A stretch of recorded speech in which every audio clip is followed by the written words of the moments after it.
Добрый день, меня зовут Кристина.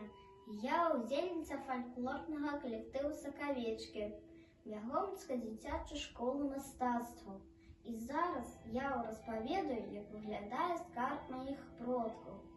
Мае прапрабабулі ў свой час займаліся рознымі відамі ручнога майстэрства. Яны ткалі посцілкі, дываны, стваралі прыгожае рашалье, валодалі тэхнікай вышыўкі гладдзю і крастом. Свае вырабы яны хавалі ў вялікі купар, і толькі на якое-небудзь вялікае свята яны ўпрыгожвалі імі ўсю хату. Для мяне гэта вельмі дарагія рэчы, і я вучуся ствараць свае, азіраючы са сваёй матуляй і бабуляй. Спачатку я асвоіла выраб простых сурвэтак, потым мяне бабуля навучыла карыстацца кручком.